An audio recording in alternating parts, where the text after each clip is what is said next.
para comprobar. A ver, ahí creo que está. Sí, ya estamos en directo. Así que, bueno, en primer lugar, darte la bienvenida, David. La verdad es que, bueno, para nosotros, para Code House y yo creo que para todas las personas que puedan verte, es un honor tenerte aquí, Muchísimas escucharte gracias, Sofía. Un verdadero placer e estar aquí con vosotros hoy. inspirarnos con tus conocimientos. Bueno, comentarle a toda la gente, voy a estar viendo mucho por aquí, pero porque es que tengo el chat de este lado, entonces me vais a ver que veo mucho por aquí cada vez que me refiero a vosotros, pero porque os estoy viendo desde aquí. Y nada, comentaros un poquito que ¿Estás hoy, grabando? sí, Vale, vale. Creí que no grabando. estabas grabando, perdón. Tranquilos, tranquilos, eso es verdad, tranquilos chicos, que estamos grabando, así que este vídeo va a estar guardado en Twitch, número uno, y se va a subir a nuestra plataforma de YouTube. Y bueno, pues cualquier persona que lo requiera, pues se le va a enviar el vídeo. Así que por ese Buenísimo. lado, todos tranquilos. Bueno, comentaros que hoy le daremos un vistazo a cómo ha evolucionado toda la parte del desarrollo de aplicaciones durante los últimos años y qué previsiones ves tú, David, en este sector. Así que Buenísimo. En todo lo que son tecnologías de desarrollo y programación y cosas así, ¿no? ¿Se ve en mi efectivamente, pantalla? Me he puesto a presentar ya. se ve perfecta. Vale. Iba a hacer un poco de abuelo cebolleta y contar un poco en base a la experiencia, esto no, efecto demo, contar un poco en base a la experiencia y tal. Entonces me presento súper rápidamente, no quiero aburriros aquí con perfiles ni nada, pero básicamente trabajo en Microsoft hace como 1000 años más o menos, estoy en el área de innovación ahora, empecé programando allí mucho y un poco en algún otro sitio, entonces pues la idea es eso, estirar un poquito de experiencia y hablar un poco de estas tecnologías de desarrollo, hacia dónde van, de dónde hemos venido. Yo creo que es interesante entender de dónde hemos venido para ver hacia dónde vamos también, ¿no? Y ver cómo se ha ido complicando. Y lo primero que traigo es la idea del full stack developer o el desarrollo full stack. Si buscamos en la Wikipedia, full stack, que es una palabra muy de moda ahora, nos lleva a solution stack, componentes de desarrollo de software, y me hace gracia la última frase que dice un solution stack, es todo lo que tiene una plataforma de software, pero la última me hace mucha gracia. Un full stack developer es el que se espera que sepa trabajar sobre toda la plataforma, o sea, el que lo sabe todo, ¿no? El Jack of all trades que dicen los anglosajones. Que me parece un poco, me hace un poco gracia, leí hace poco algún chiste, fue el otro día a buscarlo, que decía, los de recursos humanos, si buscáis a alguien que conozca todas estas tecnologías, no buscáis a un full stack developer, buscáis al departamento entero de IT, ¿no? Es como hay que saber de todo hoy en día. Y la verdad es que es un poco cierto, está muy bien saber de todo, pero también está muy bien ser especialista, entonces la duda, y sobre todo si empiezo y si estáis empezando algunos a aprender temas de programación, dices, oye, pues me hago especialista en Python, que es una cosa que está muy de moda, o debería también aprender cosas de base de datos, o debería intentar saber un poquito de todo esto, me hago especialista, me hago generalista, pero generalista igual soy aprendiz de todo maestro de nada. Pues yo creo que un poco la idea es hoy hablar un poco de eso. No hay una respuesta correcta, no hay una magia que diga, pues os voy a descubrir lo que tenéis que hacer. Básicamente hay muchas opciones y yo creo que el futuro en este sentido es bastante apasionante. Así que si os parece voy empezando y nada, si tenéis preguntas o lo que sea, Sofía me va a ir interrumpiendo con ellas, o sea que lo que queráis. También he encontrado en un artículo antiquísimo, como de 2010 o así, acerca de lo que es el desarrollo de software para que veamos cómo también se ha ido complicando. Esto serían todas las fases de un proyecto de software, de desarrollo de aplicaciones, donde si os fijáis el desarrollo empieza aquí y termina aquí. Con lo cual, digamos que lo que es desarrollar una aplicación, desarrollar un software es un proceso grande y complejo. Se puede hacer simple, pero es un proceso grande y complejo y la programación es una parte, ¿vale? No lo es todo. Pero yendo un poco más al grano, decía que voy a tirar un poco de historietas de abuelo, que ya tengo una cierta edad en este mundillo, y entonces os cuento un poco cómo empezó esto del mundo de la programación. Cuando yo empecé a trabajar, yo venía de estudiar administración de empresas, me gustaba la informática y había como dos grandes vías, ¿no? Los que programaban en C, C++, lenguajes de programación complicados, mucha ingeniería, programar escribiendo, moviendo valores en direcciones de memoria en el PC, cosas ininteligibles para mí. Y luego estaba la era del Visual Basic, pre.NET y pre-Java y todo esto, hablo de los 90 o así, donde básicamente era lo contrario, donde esto era un lenguaje complejo, robusto, súper flexible para hacer más o menos cualquier cosa. Esto de arriba era una herramienta como muy sencilla que visualmente me permitía pintar botones, listas y programar pequeñitas cosas en Basic que es un pseudo inglés, ¿no? Algo sencillo en la época. Y había mucha riña, entre comillas, y sana entre unos que decían que el otro no tenía ningún sentido porque eso no es programación ni nada, es como de juguete, pero los de arriba decían esto triunfa porque es más productivo. Al final, en las empresas lo que necesitan es mucha productividad, no necesitan solo calidad en el código, que también, y robustez, sino se necesita productividad. No puedo estar 3 meses haciendo algo que con otra tecnología me cuesta una semana, ¿no? Entonces, ambas cosas triunfaron, ambas cosas tenían cada uno su ámbito, y luego fueron apareciendo un montón de lenguajes intermedios a lo largo de los años, que lo que venían era como a añadir un poco esto, ¿no? Java y .NET. Java empezó antes, .NET iba un poco a la zaga, eran muy parecidos, básicamente permitían la productividad y sencillez de esa parte con la flexibilidad y robustez de lo de abajo, ¿no? Luego era un poco la idea esa. Entonces, por aquellos años, recuerdo que hacer un programa, incluso hablo antes de la era .NET y Java, hacer un programa era básicamente hacer un programa, era programar algo, una cosa. Conforme se fue complicando y se fueron avanzando en la informática de gestión en las empresas, pues todo programa tenía su base de datos. La base de datos fue complicándose, la base de datos acababa teniendo su propia lógica y esto se convirtió en aplicaciones de 2 capas que llamábamos. Y es que una parte se programa aquí y otra parte se programa aquí en otro lenguaje, en SQL, en Transact SQL en Oracle, SQL en SQL Server, etcétera. Y ya empezábamos a tener un cierto lío de qué tengo que programar arriba y qué tengo que programar abajo. Y ya empezábamos a tener especialistas en programación de procedimientos almacenados y especialistas en programación arriba, en Java, Basic.NET, C Sharp, C, lo que fuera, ¿no? El caso es que, no, todavía estoy antes de la época de .NET, yo creo. El caso es que la cosa se fue complicando, las aplicaciones fueron creciendo en complejidad, llegó un momento en el que el tamaño del código era mucho, y al final esto pues se fue dividiendo y pasamos a las famosísimas arquitecturas de 3 capas, donde tengo separado la interfaz de usuario de la lógica de negocio. ¿Por qué? Porque la interfaz de usuario era complicada. ¿Por qué os cuento todo este rollo? Porque era bastante divertido ver las peleas, entre comillas, entre qué debo programar aquí, qué debo programar aquí o qué debo poner aquí. ¿Qué es lógica de mover datos o qué es lógica de negocio? Tenía un compañero que decía, lo que le programes a un botón que cambie el aspecto de una pantalla es negocio, porque lo hace el usuario. Empieza a haber un poco lío, ¿no? Es para que veáis que la cosa se va complicando y las herramientas y los lenguajes de programación empiezan a necesitar una cierta evolución, ¿no? Empiezan a necesitar poder proveer de más características. Por aquí ya empezó a triunfar toda esta parte en la que, como comentaba, es mucha facilidad para diseñar interfaces de usuario, hacer capas, conexiones entre componentes, etcétera, pero a la vez potencia para poder hacer cosas complejas aquí, ¿no? Y los lenguajes evolucionaron mucho. Por aquella época recuerdo que apareció la parte, o es cuando yo conocí toda la parte de los modelos analíticos, Business Intelligence. Esto era otra guerra. El que era capaz de programar en MDX sin modelos analíticos era como una especie de científico loco que nadie entendía. Pero aparecieron los primeros proyectos de Data Warehouse grandes, que eran otra línea completamente distinta. Pero también forma parte de todo el elenco de programadores. Todavía yo creo que no teníamos mucha especialización, pero salvo los de base de datos, y estos más o menos eran intercambiables, en el sentido de más o menos uno puede hacer una cosa, uno puede hacer la otra, ¿no? Luego viene el mundo de Internet, y hablamos a principios de siglo, se populariza mucho y empiezan a aparecer, primero, se popularizan las interfaces web, tecnología completamente distinta, tecnología web. Antes programábamos pantallas normalmente para Windows, ahora hacemos páginas web que tienen unas características de programación y una arquitectura completamente distintas, con lo cual ya empezaba a tener programadores web que saben mucho de JavaScript, HTML y programadores que saben más de esta parte, ¿no? Quizá backend o algo así.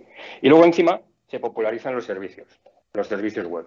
Explota el término este SOA, todo el mundo está vendiendo Service Oriented Architecture y de repente hay servicios web en todas partes. Que esto, a su vez, supuso una cierta explosión en creo mi capa de servicios para tener otro tipo de interfaces distintas o integración con otras plataformas. El mundo de Internet nos trajo, sobre todo, integración entre plataformas. Las aplicaciones ya no estaban solas, integraban unas con otras muy bien, como antes solo lo hacían así. No sé si os estoy aburriendo mucho, pero la cosa se va a ir complicando, ¿eh? Poco a poco lo vamos a ir viendo. También es interesante que aquí, pensando en los perfiles y en las cosas que había que aprender, todavía teníamos gente programando por aquí, todavía teníamos gente en la parte de base de datos, donde yo creo que fue perdiendo un poco la parte de Transact SQL y lenguajes de programación ahí. Todavía tenemos programadores de interfaz de usuario, pero aparece un nuevo perfil, el diseñador. El diseñador es alguien que tiene que saber mucho de interfaz de usuario, pero mucho más de experiencia de usuario que de programación, ¿no? Teníamos la programación de interfaz de usuario, que era mucho HTML y JavaScript, y el diseñador, que era casi más CSS, mucho JavaScript, menos de programación de servidor, ¿no? Con lo cual empezamos a tener ya un cierto nivel de perfiles que era un poco lío. Y empezamos a ver ya que el que sabe de todo no existe. Hay gente que está muy especializada en web o incluso en aplicaciones móviles, hay gente que está especializada en lógica de servidor y si éramos pocos y parió la abuela, con esto de los servicios y la integración se popularizaron muchísimo las plataformas de integración. Todo el uso de los servicios web aparece un nuevo perfil que es consultor o arquitecto de integración que sabe mucho de integrar XML, esquemas XSD, el infierno de los esquemas, que algunos seguro que lo conoce por aquí. Si tiene canas, se empieza a complicar un poco, ¿no? Las plataformas de integración yo creo que además fueron extremadamente populares porque resolvían un problema complejo a golpe de poner una solución bastante compleja encima, pero resolvían el problema de integrar mundos dispersos en Internet, los portales agregadores de Internet y todas estas cosas. Todavía seguimos con unas tecnologías de programación más o menos acotadas, pero ya empieza a haber mucha diversidad, como decía, ¿no? Entonces, lo que sí tenemos seguro, o lo que sí apareció seguro, es la diferencia muchísimo más marcada de lo que era un desarrollo de backend y un desarrollo de frontend. O sea, el que programaba todo lo que tiene que ver con interfaces de usuario y el que programaba todo lo que tiene que ver con backend, back office, con lo que no se ve, por decirlo así. Con los que programan aquí no hacen pantallas, hacen todo lo que son procesos, ¿vale? Todo este grado de complejidad nos lleva al punto de que las tecnologías ágiles o las metodologías ágiles ya empiezan a ser necesarias. Yo me acuerdo por aquella época, nos llevaba mucho tiempo conseguir convencer a los jefes de proyecto de que era necesario programar test unitarios, una cosa que ahora nadie se preguntaría, pero la cosa se empieza a liar. Empezamos a necesitar lo que veis ahí, ¿no? Test funcionales, test de estrés, test de tortura para las aplicaciones web, test de integración entre unas y otras, muy importante. Empezamos a necesitar un cierto despliegue automático, empezamos a tener muchos entornos distintos de configuración. Ya no es una cosa que pruebo en mi máquina y despliego, sino que necesito desplegar entornos complejos, integración, pruebas, testing, desarrollo, etcétera. Necesitamos convertir las tecnologías ágiles en un estándar y aparece un poco el mundo de DevOps. Aunque yo creo que la palabra DevOps todavía no existía, pero empezamos a tener un poco ese mundo. Entonces, si recapitulamos un momentito, antes de seguir, ¿qué cantidad de perfiles tenemos aquí? Que yo creo que salen más de los que hemos hablado hasta ahora. Tenemos gente que sabía mucho de bases de datos. Quizá ya no hablamos tanto de integración de programación dentro de la base de datos, pero sí hablamos de distintos modelos, bases de datos no estructuradas, bases de datos documentales, etcétera. Y tenemos a la gente de BI, que estos son como un elenco aparte, completamente escondidos en su laboratorio, que se conectan a muchas bases de datos y hacen analítica avanzada. Tenemos consultores de integración, que son los que se encargan programan servicios web y se encargan mucho de las conexiones, mensajería, XML, patrones de integración complejos, Java, Spoke y cosas así. Tenemos gente que programa el lado del servidor, todo lo que es programación de lógica de negocio. Tenemos programadores en el área de experiencia de usuario y diseñadores, y programadores y diseñadores trabajando juntos, peleándose a veces, compartiendo el mismo rol. Y luego, todos ellos, el mundo este de DevOps, quería hacer aquí el parón por la parte de DevOps. El mundo este de DevOps lo que ocurre es que toda esta complejidad que estamos viendo aquí, todos los programadores, los pongo por aquí de distintos tipos, tienen que desarrollar todo esto, probarlo bien y desplegarlo. Y desplegarlo significa que se lo tienen que pasar a los señores de infraestructura, que era otro tipo distinto de informático. Digo era, pero todavía ya no estoy en tanto tiempo, ya no estoy hace tanto tiempo, ¿no? Entonces, básicamente, lo que hacen unos se lo tienen que pasar a otros que tienen que cogerlo y desplegarlo. Esta separación empezaba a ser inviable, con toda esta complejidad que habéis visto, empezaba a ser inviable. Por eso, el mundo de DevOps lo que viene a decir es que, señores, estáis todos en el mismo barco, trabajáis todos con lo mismo. Cada uno tiene su área de responsabilidad, pero trabajáis todos en lo mismo. Y lo que ha pasado, este es un punto interesante, que los que estáis empezando ahora no lo veis, pero en su momento existía, es que los de infraestructura al final se quedan con los hierros y los despliegues de las máquinas en nube y los de desarrollo han aprendido mucha infraestructura para ser capaces de desplegar. Luego, DevOps nos viene a decir que todo desarrollador tiene que saber algo de operaciones y todo de operaciones debe por lo menos entender el idioma de los de desarrollo, ¿no? Pero como esto es inmanejable, que todos sepan de todo y todos se sepan hablar muy bien, lo que se hace en medio, que es lo que pintaba, es que se automatiza. El mundo de DevOps lo requiere todo totalmente automatizado. ¿Vale? ¿Digo tonterías de momento? Espero que no. Digo tonterías, que alguien me avise en el chat y me avise Sofía.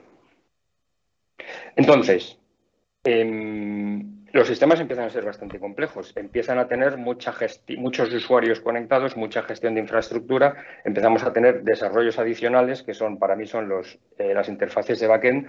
Para mí esto es muy importante porque muchas veces en los proyectos se olvidaba, no se programaba una interfaz para los administradores del sistema. Al final esto acababa siendo un proyecto en sí mismo de backend, menos preocupación por una excelencia en la interfaz de usuario, pero muy importante que funcionara muy bien para automatizar.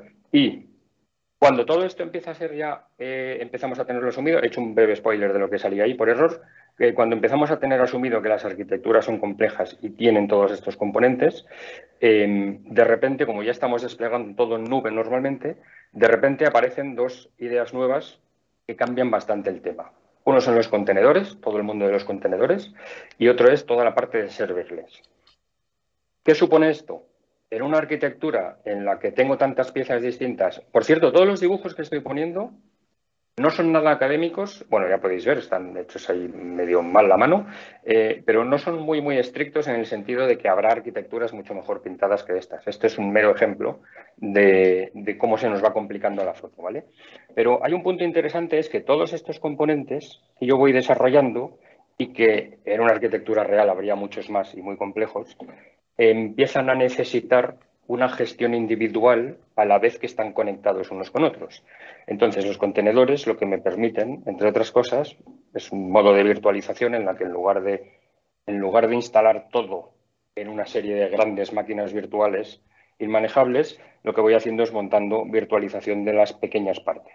Y cada pequeña parte, bueno, eso no, cada pequeña parte la virtualizo y la voy conectando, con lo cual empiezo a necesitar conectividad. Con lo cual, toda la parte de contenedores y serverless aporta un nivel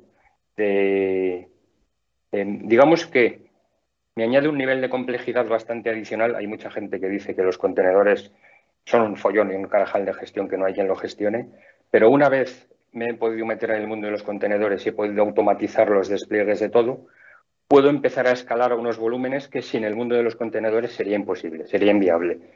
Grandes arquitecturas escalables, muy escalables, sin contenedores, es prácticamente inviable. Contenedores, mundo serverless, que sirve básicamente para conectar piezas y hacer pequeñas piezas de programación o muchas pequeñas piezas de programación dando lugar a algo complejo sin preocuparme de la infraestructura. Ese es el mundo serverless. Pero al final hablamos de tecnologías más o menos como las que estábamos acostumbrados. Y la foto la verdad es que se va complicando bastante. No sé qué pensáis, pero de la primera ahora se nos ha complicado. Entonces aquí aparecen 4 grandes tendencias que no son nuevas, que ya estaban, pero que desde mi punto de vista lo cambian todo, o más que cambiarlo todo, hacen una tremenda explosión de lo que vamos a poder hacer. Son 4 cosas que no son nuevas de ahora, no es que hayan aparecido justo ahora, algunas ya venían de antes, algunas otras son nuevas, pero yo creo que suponen un cambio tremendo en la explosión de lo que va a significar esto. Y antes de hablar un poco de ellas, lo que quiero decir con el cambio es que si con los años, con lo que yo he vivido, no tanto desde el mundo de los 70-80, que ahí todavía estaba en la guardería, pero hemos vivido un poco desde que yo hago un programa sencillo hasta que lo complico en una arquitectura con un montón de componentes que tengo que gestionar, automatizar y probar e integrar de forma completamente automatizada y planificada. O sea, hemos pasado un poco, intentaba hacer un poco el símil, no encontraba ninguno bueno.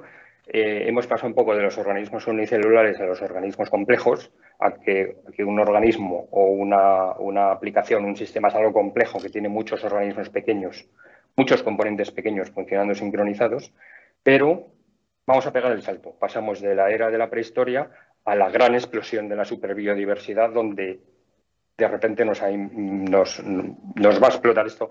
Es que no quiero resultar tremendista, pero sí quiero haceros ver que este grado de complejidad que estamos viendo, donde hay muchas cosas distintas, esa parte muy sencilla que nos va a permitir explotar hacia algo completamente mucho más grande. Os lo explico, ¿vale? Bueno, de todo este lío, digamos que son 4 tendencias. Para mí son 4 tendencias, seguro que hay alguna más. Seguro que hay alguno que piense que sí o que no esté más o menos de acuerdo. Esto del desarrollo de software es muy subjetivo y siempre ha habido discusiones y peleas entretenidas. Pero yo las 4 que veo que lo están cambiando todo son el mundo de IoT, de Internet of Things.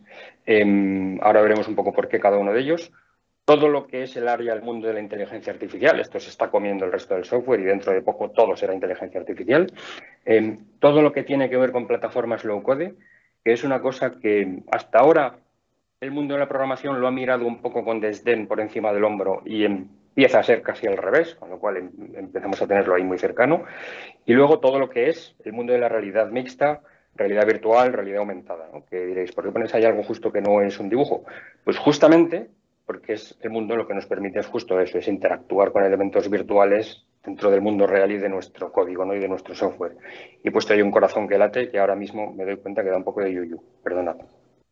Bien, entonces para mí estos 4 puntos son, yo creo que son, nos van a permitir saltar de arquitecturas de software más o menos complejas a la expresión que vamos a ver ahora.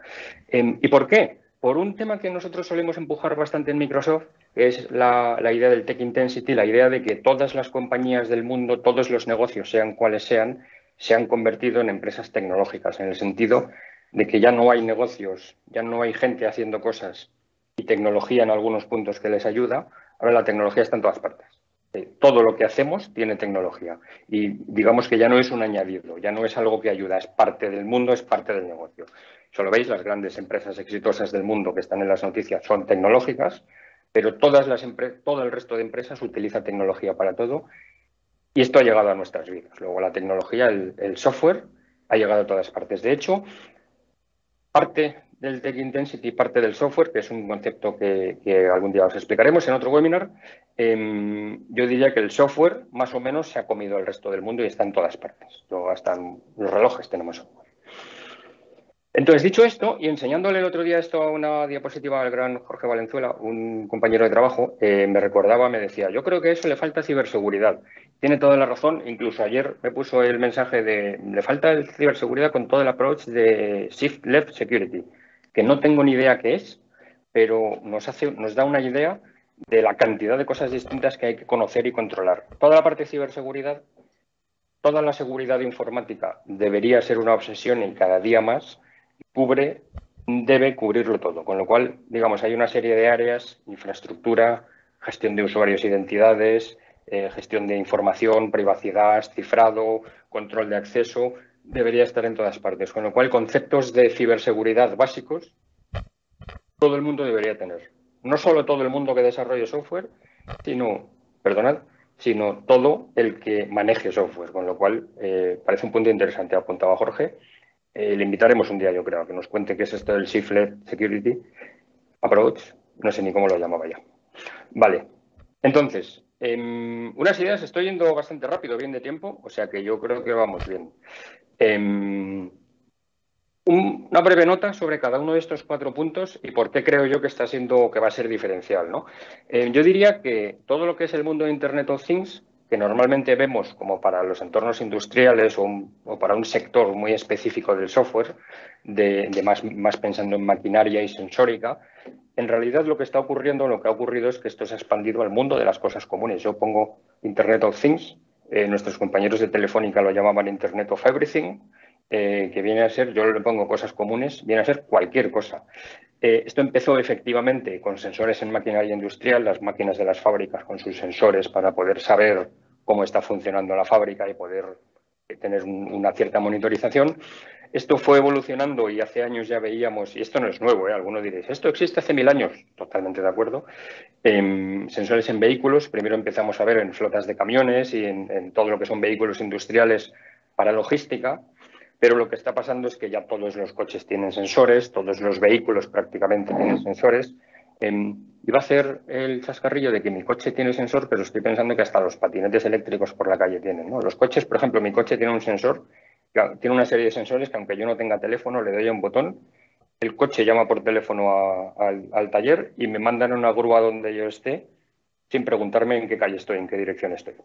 Los coches ya están llenos de sensores todos, ¿no? Pero es que vamos más allá, es que tenemos sensores en las lámparas de las casas, en los robots aspiradores, lo que significa que el robot aspirador tiene un software dentro con sensores que sabe moverse por la casa y que el fabricante de mi robot aspirador probablemente, si está conectado a la wifi el robot, tenga perfectamente mapeada mi casa, este tipo de cosas, con lo cual el mundo de IoT llega a todas partes. Lo último son relojes de muñeca, teléfonos, todo lo que es IoT, si no lo vemos necesariamente como el mundo industrial, que ya no lo es, podemos beneficiarnos a la hora de desarrollar software, a la hora de planificar un software.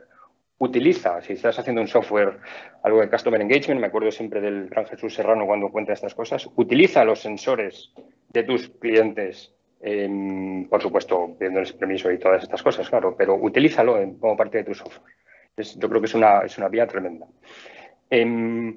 Internet of Things no lo veáis como algo industrial, como algo específico, es oportunidad para casi cualquier tipo de aplicación que involucre personas, ¿vale?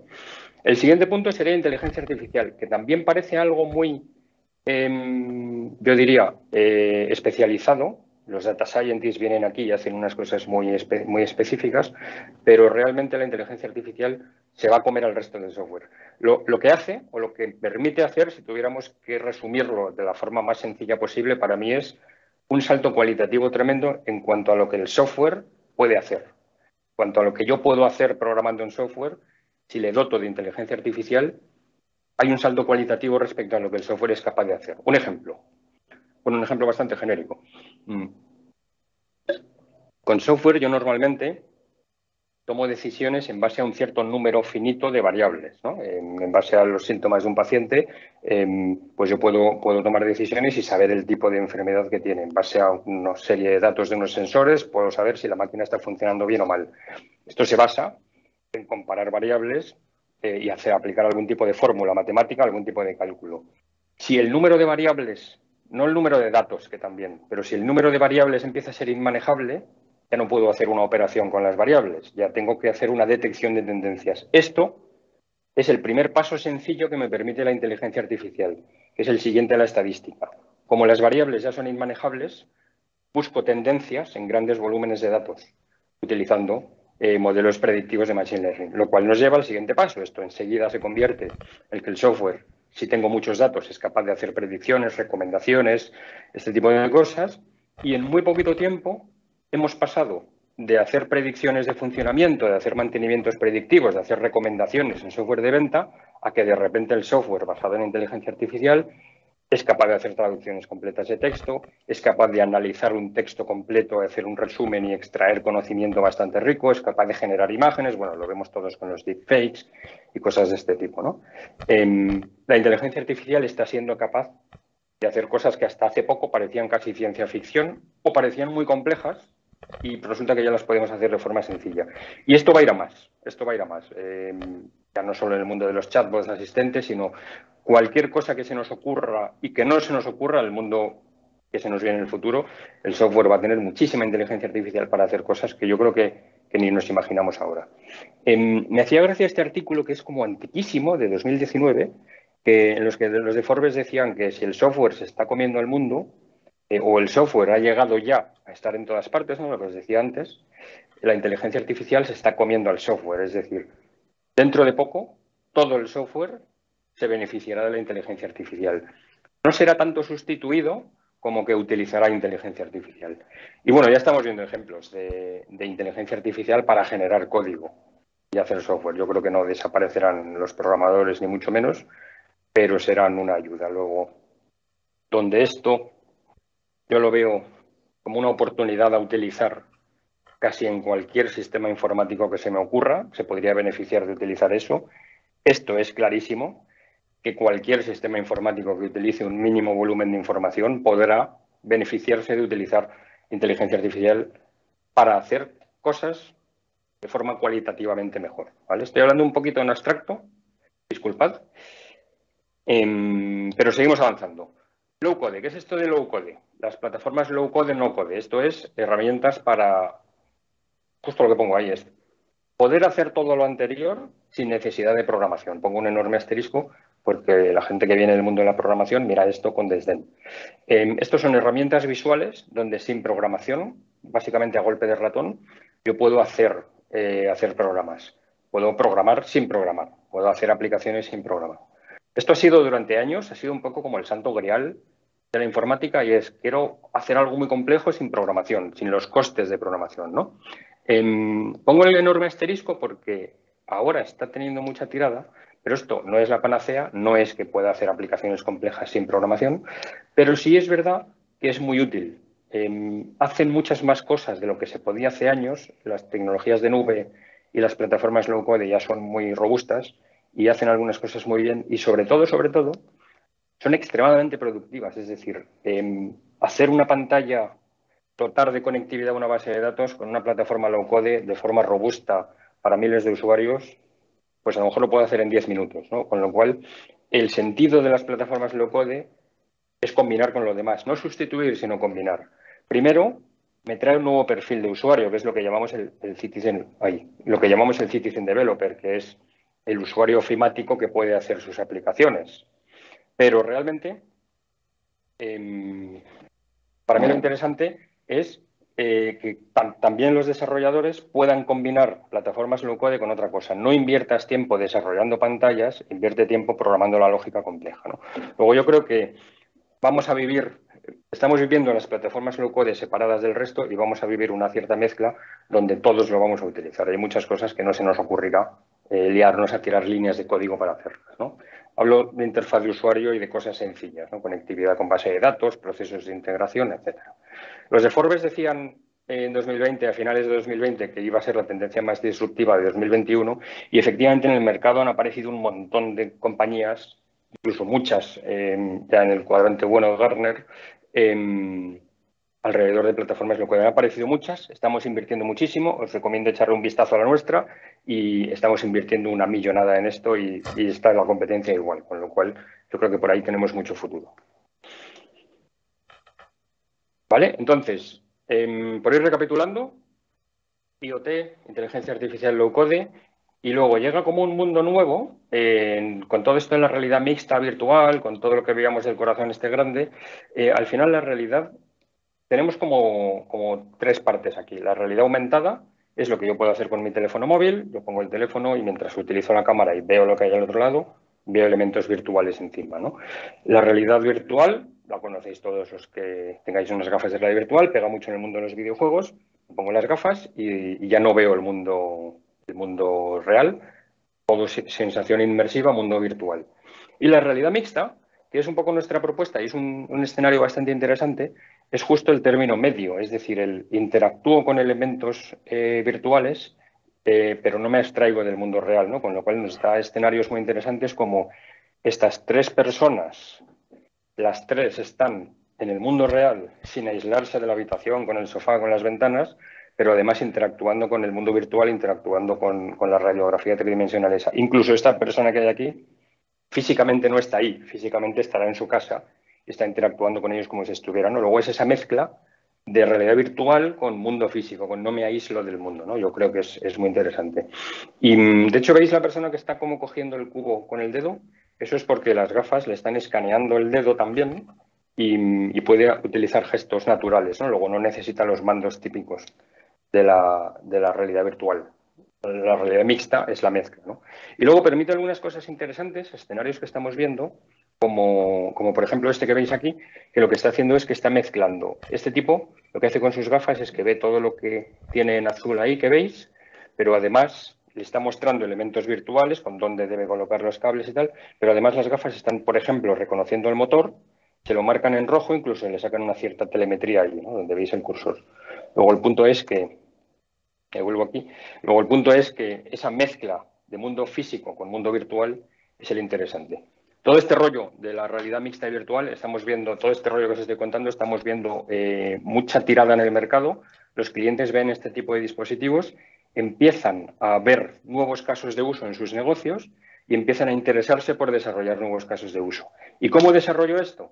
¿Con unas nuevas tecnologías completamente, radicalmente nuevas? No, con Unity y con entornos de desarrollo 3D de los que tradicionalmente se usan en el mundo de los videojuegos, que es un mundo en el que no hemos entrado hoy, que daría para 28 webinars más. Pero la idea es que en la informática empresarial de gestión que podemos tener en los trabajos habituales fuera del mundo de los videojuegos, ya tenemos realidades inmersivas desarrolladas con herramientas tipo Unity, etcétera, ¿no?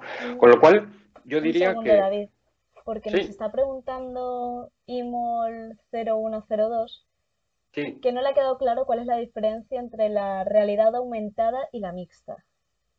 Ah, vale, esa es buena. Vale, esa es buena. Voy a hacer un breve paréntesis y os lo cuento.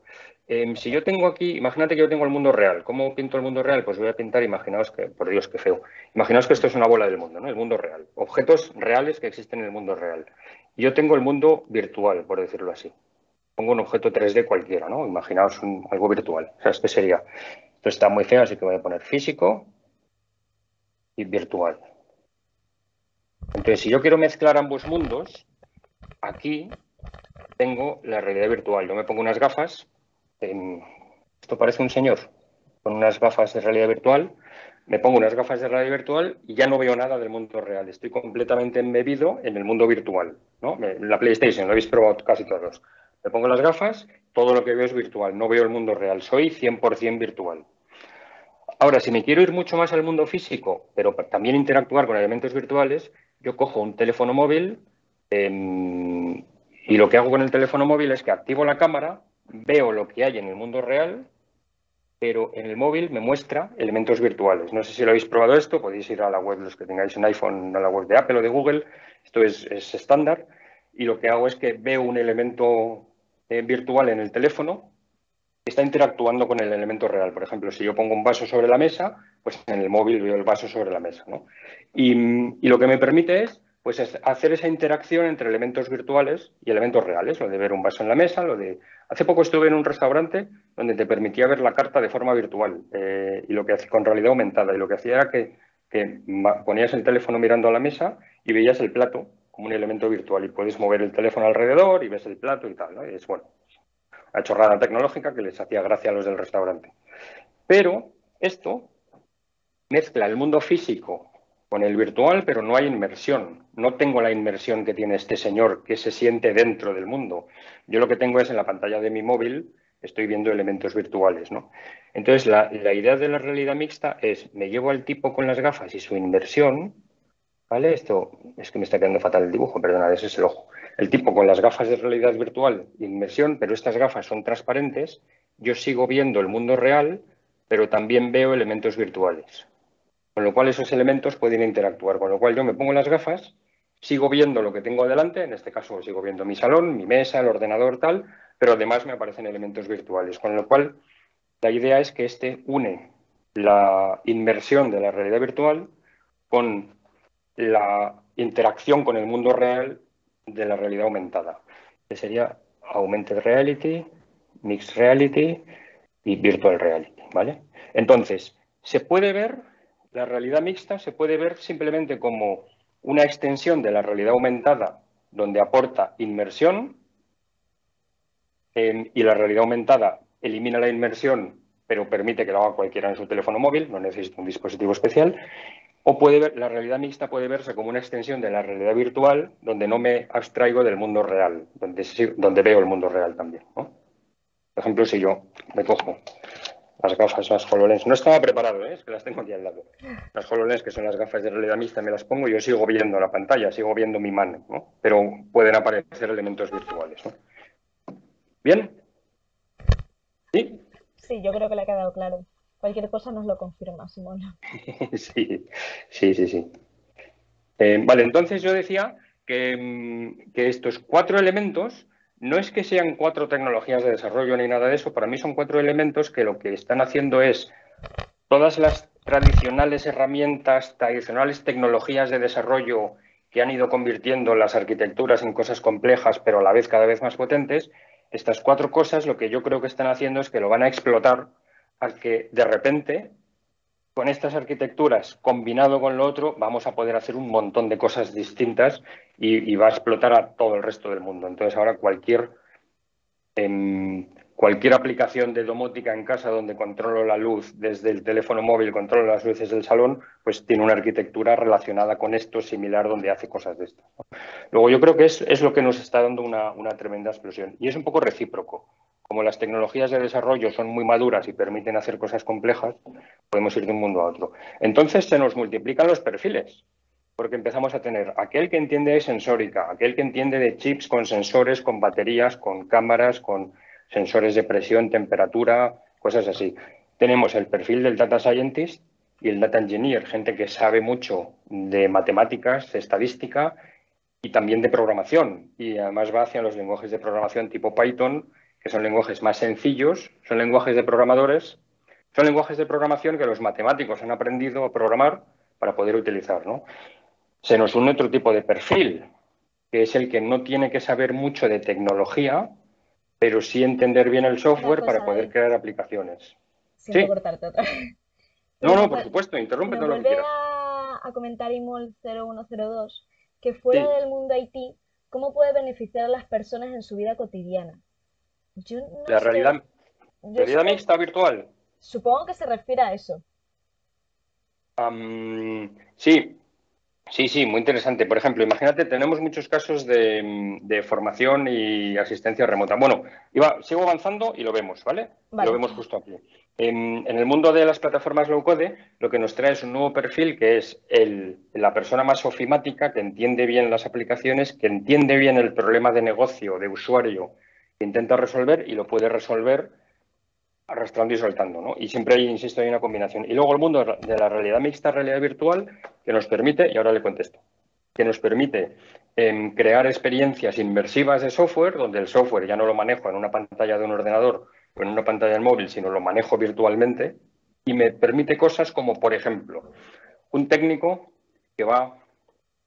Puedo hacer un poco de improvisar y sacar aquí otra diapositiva. Por ejemplo, un técnico que va a reparar una máquina. Entonces, ese técnico que va a reparar la máquina, le tengo la foto por aquí. Tengo la foto por aquí. El técnico que va a reparar la máquina necesita las manos. Entonces, lo que hace es la chica de la camisa azul. Lo que hace es que se pone las HoloLens y con una experiencia inmersiva y las manos libres, mantiene un documento técnico al lado con los planos, abre una videoconferencia con el especialista que le explica lo que tiene que tocar. Entonces, este sería el usuario de una solución muy, muy básica de realidad aumentada, que lo que le permite es no es una persona de IT, lo que le permite es beneficiarse del software y de la videoconferencia y de las herramientas digitales en un trabajo que es muy manual, ¿no? Hay otro escenario, por ejemplo, que es este, lo paso rápido, que es este, que es una persona que está reparando un motor y ya no es una videoconferencia, lo que tiene es una serie de pasos que le van guiando. Como las HoloLens son capaces de ver el mundo real, le está diciendo este paso que es exactamente en este tornillo, cómo debe apretarlo, ¿no? Entonces, al final, lo que es una experiencia que si estuviera en un móvil no sería muy buena idea, ya no digamos en un documento, es una experiencia inmersiva con el mundo real. Pero si nos alejamos un poco de ahí, por ejemplo, tenemos un montón de casos en medicina donde, bueno, habéis visto ya una foto, pero un montón de casos en medicina donde yo interactúo con el modelo real 3D, el médico interactuando con el modelo real 3D de un escáner de un paciente, ¿no? Con lo cual está viendo incluso, este es un caso que me comentaron hace 2 semanas en un hospital, incluso están realizando la operación de forma virtual varias veces antes de la operación real para practicar, ¿no? A modo de práctica. Y dicen, no practico con un software en una pantalla plana, practico con el modelo 3D de mi paciente, o sea, practico con la cabeza virtual de mi paciente la operación de oído, ¿no? Este tipo de cosas. Con lo cual, el mundo de la realidad virtual mixta aumentada nos trae nuevas experiencias y nuevos casos de uso que normalmente no resolvíamos con software, nuevos problemas en las empresas que no se hacían con software porque el usuario no está sentado delante de un ordenador o no tiene un teléfono móvil, ¿no? Y no puede estar mirando una pantalla. Entonces son todo este tipo de cosas. Y desde el punto de vista de perfil de desarrollador, de perfil de Code House Academy, ¿esto qué requiere? Mismas tecnologías, mismos lenguajes de programación tradicionales con herramientas 3D, herramientas tipo Unity, es un poco lo que se está quedando con el mercado, con entornos 3D, con la mezcla de los mundos virtuales. con los mundos reales. Y programación mundo 3D. Son distintas especialidades, ¿no? Entonces, decía, salen un montón de perfiles, salen los nuevos estos que decía, más todos los perfiles que hemos ido poniendo, el tipo de DevOps, el tipo más de contenido, bueno, DevOps está ahí, consultor de integración, programador de lógica por aquí, bases de datos, bueno, teníamos un montón, ¿no? Entonces empieza a ser un poco inmanejable la cantidad de gente que hay y la cantidad de perfiles que se necesitan. Mi recomendación, todavía nos queda un ratito, pero mi recomendación es... está bien especializarse en lo que cada uno le guste, pero también estaría bien conocer un poco de lo demás, un poco. No hay que ser maestro de todo, es imposible, pero una demasiada especialización en un área igual no es muy buena idea, aunque me guste mucho, porque nadie sabe qué es lo que va a triunfar dentro de 5 años. Y todo el que diga que lo sabe, no, en realidad no lo sabe, se puede equivocar. Nadie ha sabido nunca predecir. Los humanos somos muy malos prediciendo el futuro, ¿no? Hemos ido creciendo en complejidad. Hemos pasado de construir cosas sencillas que una sola persona podía tener todo el conocimiento a construir cosas complejas que una sola persona no lo tiene. Puede haber un arquitecto, y de hecho la palabra arquitecto se usa justo para esto, porque es el que tiene la visión general, sabe bastante de todo, pero no es especialista, no es productivo construyendo todo, pero yo diría, está bien tener un poco de conocimiento de arquitecto, ya no me pinta esto, y está bien especializarse un poco en lo que más me guste. Ya no pinta ni borra, me ha roto el PC. Entonces yo diría, iba a cerrar ya con una idea y es, yo diría, poco a poco, sin agobiarse, la importancia de los pequeños pasitos, ir estudiando aquellas cosas que nos gusten, ir especializándonos en el área que nos guste y no perder de vista todo lo demás, mantener un ojo avizor a todo lo demás, porque cualquier día son cosas que a lo mejor necesitamos utilizar. Y luego, como nota, anécdota de abuelo cebolleta, positiva es antiguamente, cuando yo empezaba a programar en Java y en .NET, y no es tan antiguamente, pero es a principios de siglo, una vez a la semana nos íbamos a una librería técnica que había en Madrid, Díaz de Santos, y yo una vez me compré este libro, 736 páginas, solo para hablar de patrones de integración y aprender a hacer todo esto. Y íbamos más o menos una vez al mes, los compañeros de trabajo, una vez al mes nos íbamos al centro de Madrid a comer y a la librería por la tarde. Hoy en día está todo accesible a 2 clics de Google. Tenemos muchísima formación gratuita, incluso orientada por roles. Por ejemplo, este es el caso de la web nuestra de Microsoft, que buscas un rol y hay muchísima formación gratuita. Y la recomendación sería no ir tanto a la gratuita de partida necesariamente, sino ir a un tipo de formación que alguien te lo cuente, que ganas muchísima productividad y haces preguntas y te lo explica desde la experiencia, y utilizar la formación online gratuita. Estos tienen unos roadmaps de formación maravillosos, y utilizar un poco la formación gratuita como complemento. Como, oye, todo aquello que me cuenten, nadie se va a hacer programador de la noche a la mañana, nadie puede aprenderlo todo, pero tener una cierta idea para aprender lo que hay, está todo en Internet escrito. Me parece glorioso, he sacado esta imagen porque me parece glorioso. El cloud computing es necesario, entre ellos no puedo más que recomendaros nuestro Azure. Python es buenísimo porque es, como lenguaje de programación, es multipropósito, es sencillo de aprender y sirve un poco para todo y además está súper de moda. Y Unity es lo que nos va hacia los mundos 3D, que ahora mismo lo tenemos en realidad mixta, virtual, videojuegos, y lo vamos a ver muchísimo más seguro, ¿no? Luego yo terminaría un poco con esta idea.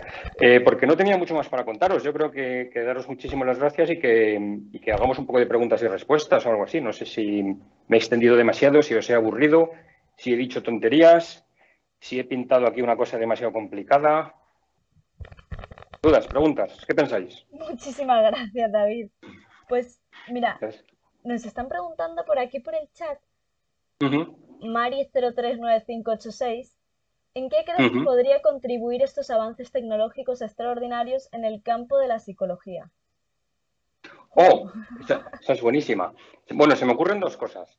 Primero, que esto hablamos de vez en cuando en el mundo de la inteligencia artificial. Se me ocurre que conforme el software se está comiendo a todo lo demás, más que comiendo, yo diría, conforme el software está llegando a todos los aspectos de nuestra vida, el software tiene que tener muy en cuenta a la persona, porque cada vez hay una relación más cercana entre las aplicaciones y las personas y más personal.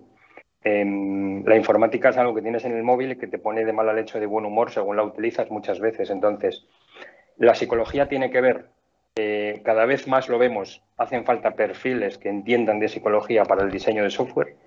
No tanto contratar un tropel de psicólogos para diseñar una aplicación, pero sí en distintas áreas tener psicólogos que nos puedan ayudar por ahí. Y luego en medicina. Y luego la otra vía sería, necesitamos psicólogos y humanistas trabajando en el diseño de software. Y la otra vía es cómo puede el software ayudar a la psicología. Por ejemplo, si sois estudiante de psicología y me molaría mezclar esto y utilizar el software en mis consultas. Esta parte de aquí la estamos viendo mucho en medicina y algún pequeño piloto en psicología, en el sentido de utilizar la realidad mixta, realidad virtual, para llevar a los pacientes, y ya estoy hablando de medicina y pacientes de psicología, llevar a los pacientes a un entorno virtual y experimentar con cosas nuevas, ¿no? Y esto va a ir a mucho más. Yo creo que no vamos a tardar mucho en lo que vemos en películas de ciencia ficción de la gente que se abstrae del mundo real utilizando realidad virtual. Y puede ser para entretenimiento o puede ser simplemente por temas de puro mindfulness o evasión o temas muy psicológicos, ¿no? Luego yo creo que cada vez hay más cercanía entre el ser humano y la tecnología. Y la psicología está en medio. Estoy improvisando, no sé si digo tonterías. Pero por aquí lo veo bastante. No te preocupes, la verdad es que bastante interesante. Qué bien, qué bien, Chicos, qué bien. Sí. no, te iba a decir, chicos, que si tenéis alguna otra pregunta, este es el momento de hacerlo. Preguntaba LOL Martín 86 que si este vídeo lo vamos a colgar, supongo que porque se habrá tenido que ir, y que mucha información interesante para volver a escucharlo con calma. Si no te preocupes, Oh, que el vídeo lo vamos a dejar colgado en Twitch y lo vamos a tener también en el canal de YouTube. Y en cuanto a la información interesante, pues es todo gracias a David Hurtado, la verdad. muchísimas gracias. Además, tengo que decir que hablo mucho y digo muchas cosas, lo cual a veces lía, pero es que hay muchísimo que contar y es que es apasionante el mundo del software y la programación. Y la verdad es que lo has hecho bastante Decía, ameno. yo no sé si era Bill Gates con Elon Musk y otro más, decían los tres que todo el mundo debería aprender a programar algo, aunque sea poco en la vida, que dan mucha visión. Y yo creo que sí, que el mundo de la programación es apasionante.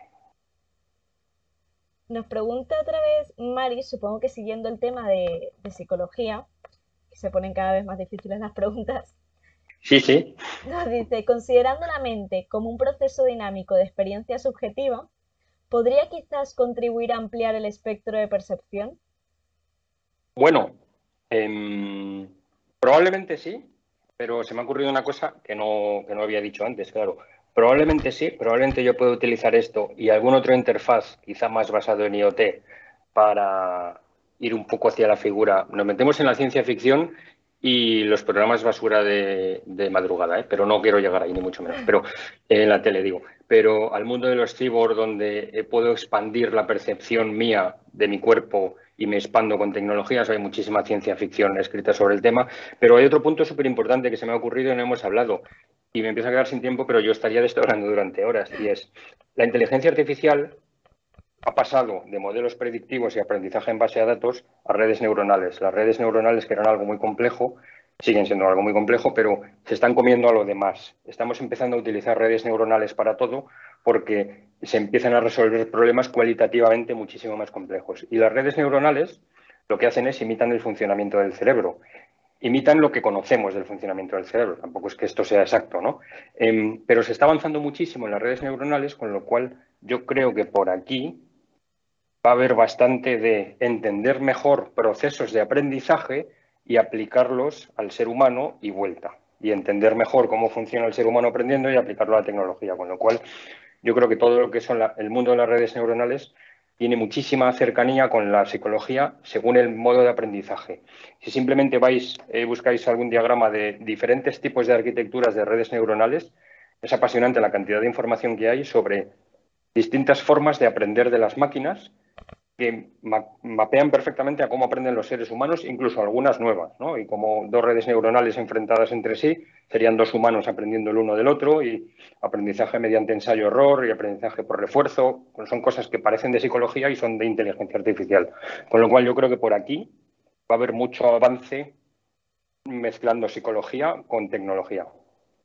Y va a ser interesantísimo, porque todo lo que sea inteligencia artificial es apasionante. Real. Siguen habiendo comentarios y no, bueno, Mari te dice que interesantísima tu conferencia y que muchísimas gracias. Muchísimas gracias a vosotros por vuestro tiempo y aguantar aquí el tostón. Y nos comenta B1H0, nos dice, creo que aquí faltaría incidir mucho más en la ciberseguridad. La mención ha estado bien, pero formar a los programadores de base en programación pensando en la seguridad. Totalmente de acuerdo, no puedo estar más de acuerdo con él. La ciberseguridad debe estar desde el principio hasta el final. El diseño seguro empieza antes del diseño de software y termina después, no puedo estar más de acuerdo. Y en Microsoft, en el año 2002 aproximadamente o por ahí, todos los ingenieros de software pararon de trabajar aproximadamente un mes y se formaron en ciberseguridad, todos. Y apareció lo que es nuestra iniciativa de diseño seguro, software SDL, Software Development, Secure Development Lifecycle, y totalmente de acuerdo, la ciberseguridad debería ser una obsesión para todo el mundo. Hay muchísimo más cibercrimen, crimen en el mundo real. No puedo estar más de acuerdo, sí, ciertamente. Genial.